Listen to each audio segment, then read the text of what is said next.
Pledging the spirit of unification of my country, which was made possible by the vision of the make my own contribution to ensure internal security of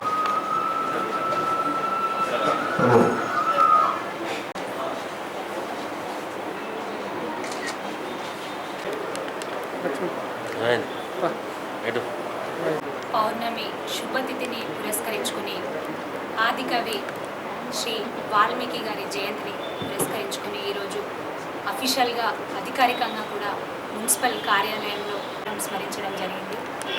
ఎప్పుడో త్రేతాయుగంలో జన్మించింది కూడా ఆ మహర్షి కుటుంబం కాదు, మరి ఆ పెరిగింది కూడా ఆ వాతావరణం కాదు.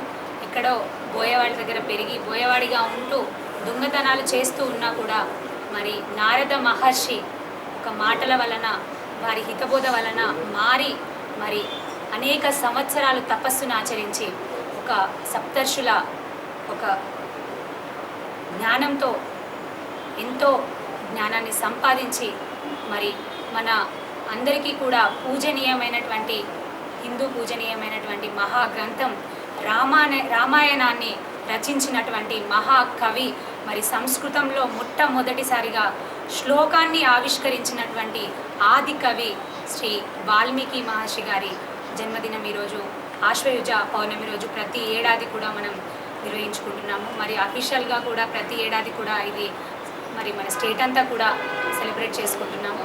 అలాగే వారి యొక్క మార్గం మరియు వారు అనుసరించినటువంటి పద్ధతులు, అలాగే రామాయణంలో ఒక మహాపురుషుని శ్రీరాముని గురించి మరి వారు అనుసరించిన పద్ధతుల గురించి, వారి శుభ లక్షణాల గురించి, మంచి లక్షణాల గురించి, సామాజిక సేవ, మరి నమ్మిన ధర్మాన్ని అనుసరించాలనేటువంటి ఒక గొప్ప విషయాలను అందులో విస్ఫుటంగా మరియు విపులీకరించి రాయడం జరిగింది.